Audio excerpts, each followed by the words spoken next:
What's going on, everybody? Sean Daniel with Guitar Control here. Today we're learning an instant classic. This is a song that we've been playing live at the shows that I do, and it automatically gets a great reaction from a lot of the younger people in the crowd, but it's still a hit for the older people too. Taylor Swift, love her, it's in 3/4, that's my jam.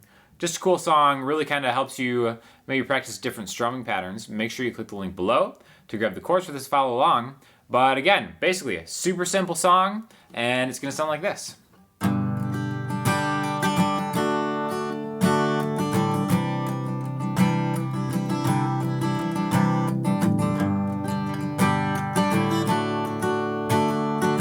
Now there's a bridge too. I'm gonna skip to the part in between that brings us to the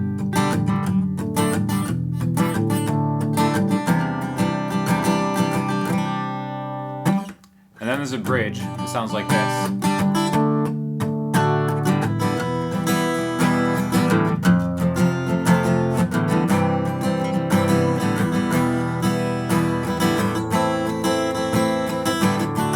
And then the last part of that part.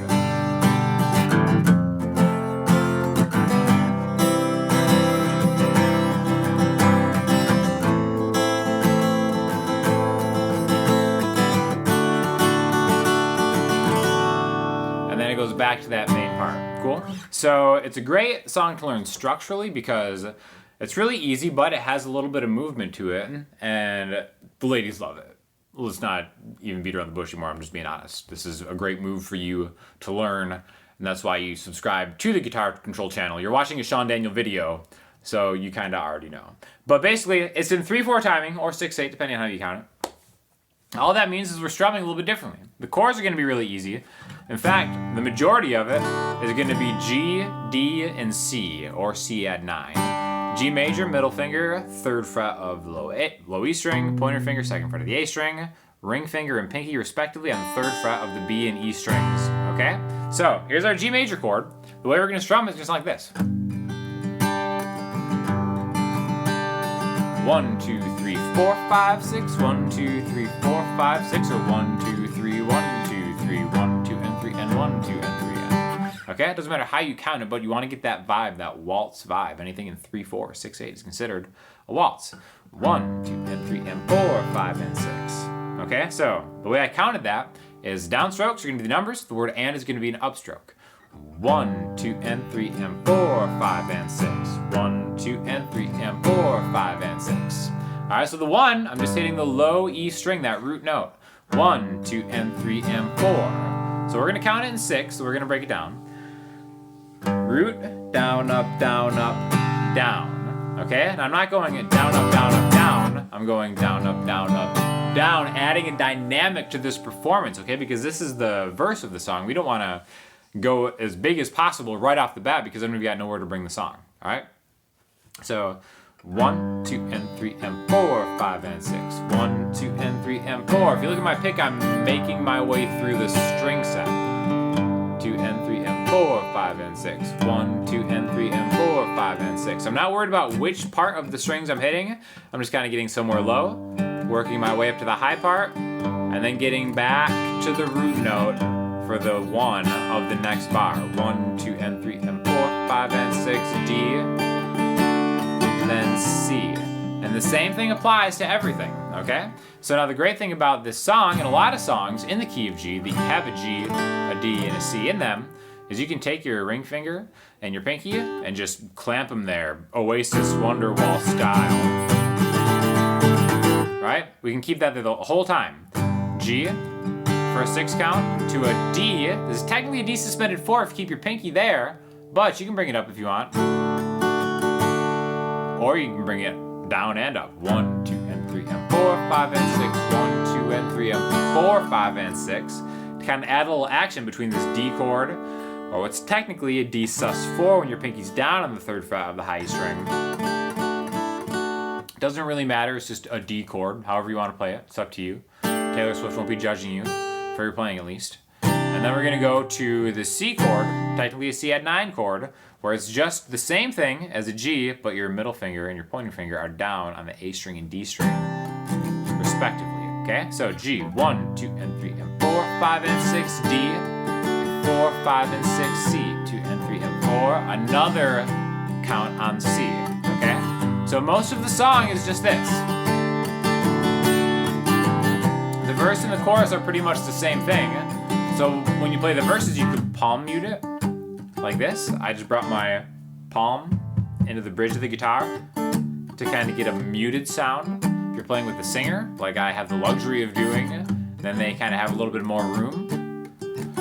And then you can really bring it up for a bigger part of the song if you need to. Okay? Now, we're gonna take this until we walk it into the end of the chorus, right? And the end of the chorus is gonna sound like this. I'll do it from one of the progressions.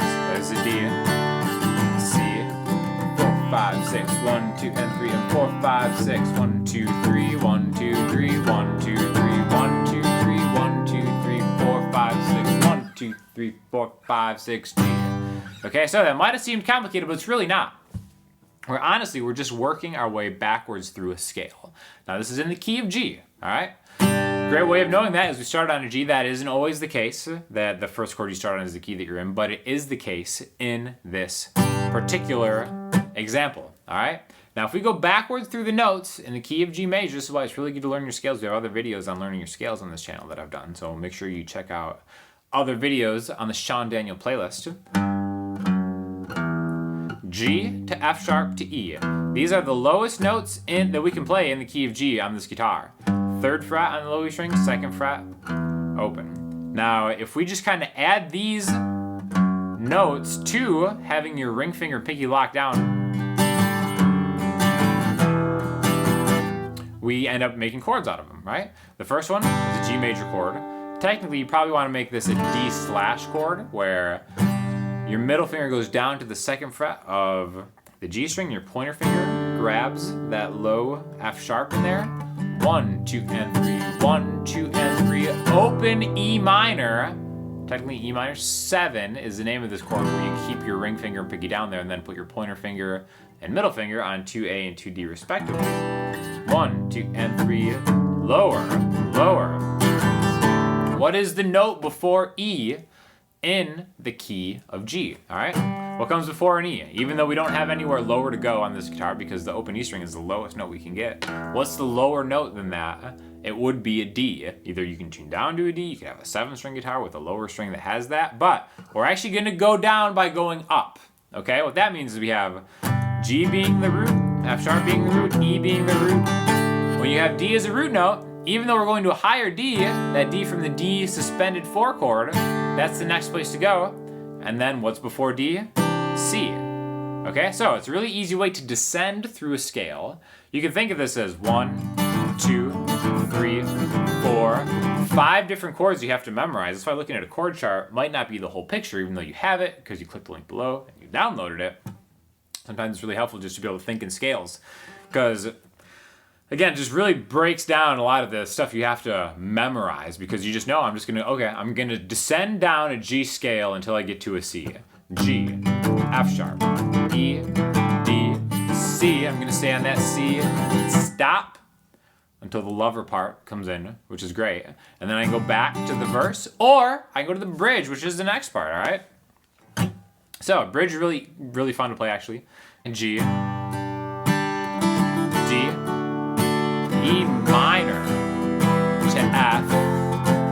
Okay, so we have 4 chords, and in the strumming, 1, 2, 3, 1, 2, 3, or a count of 6, 1 bar, however you want to count it. A bar of 6 of G, a bar of 6 of D, just like before. E minor, F major. Okay, this is a really cool part of the song that Taylor Swift uses in a lot of her songwriting. A lot of the greats use this in their songwriting. Having F major be a chord in the key of G, even though it doesn't technically fit, it still sounds pretty good. So after that E minor, we're gonna go to either this F major 7 chord or this F bar chord, where you just bar the 1st fret, ring finger and pinky on 3A and 3D, middle finger on 2G, or forget the bar and just have those same first 3 strings, and then pointer finger on 1B. 1, 2, 3, 4, 5, 6, 1, 2, 3, 4, 5, 6. Okay, so the first 4 chord progression of the bridge is G, D, E minor, F. Played it with the strumming pattern. 3, 4, 5, 6.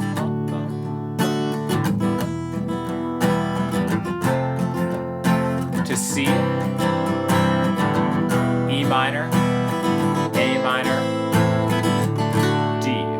Okay, A minor D is going to be the thing that resets us. Okay, now D, a lot of times in the key of D, or in the key of G, will lead you back to the G. Okay, when it's found at the end of a phrase. So the whole thing, again, we can think of these as two kind of bundles of 4 chords each if we chunk these together, which is a great way to memorize a lot of these songs. G, D, E minor to F. That's the first group of 4. And the next one, C, E minor, A minor, D. That happens again. G, D, E minor, F, to a C, E minor, A minor, D. That D is going to lead us back to G, F, C, C, A minor,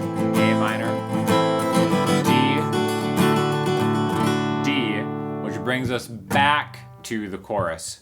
Then we're going to end on that descending thing, which we're going to repeat 3 times to really send us out. So I want to spend just a minute more talking about that really cool bridge, because again, it seems like a lot of chords, but it all has a purpose of it, and the purpose is to kind of introduce this F major chord to really kind of get a emotional feeling out of just kind of leaving the key or adding a common chord that isn't always found in this key but works. So again, it starts like everything else with that G chord, but then we're going to go to the F chord, to a C, and we're going to stay on the C, and then end it on A minor twice to D. Now if you remember, the first part of the bridge ended A minor D. Again, this is really great to really study this chord progression and have that chord chart in front of you, because like, all right, I really want to organize this. A lot of times, if you're playing these songs live, you just might skip the bridge if you're not a champion, but you are a champion. That's why you're here. So it's like, all right, let's make sense of this bridge. We've got G to D to E minor to F. That's chunk 1. Chunk 2 is C to E minor to A minor to D. It's like, okay, you can tag the end of that A minor to D. All right? Then we're going to repeat that. After you do that twice, start on G, just like usual. Bring that F chord into C a couple times, A minor to D, and then tag the end of that bridge with the A minor to D, which brings you into the G, and then now you're back in the home stretch of just the G, D, C, easy part. And then, of course, the descending. I think the descending part always sounds really good when you mute it, like 1, 2, 3, descend through the scale, E minor, D, C. Maybe open it up on the C a little bit. Then the third time, which is the last time, just hit every one of them, let it ring out, and then from the top up, end it that way. That's the ultimate way to end any song in the key of G, top up. Something I always do. The slow, dramatic up break into the quick. And then you're done. You've impressed everyone. You've showed that you're either just, someone with great taste, or if you happen to be a guy, that you're also in touch with your feminine side and you're not too manly to play Taylor Swift, because that would be stupid. It's just a good song. So anyways, I hope you enjoyed this lesson. If you did, check out some of the other many lessons that I've done for the Guitar Control channel that you'll find just by exploring the site. And as always, we're looking for your feedback, so let us know what you think, what you want more of, what you want less of, which would definitely not be anything that I've taught. And we'll talk to you soon. Thanks a lot.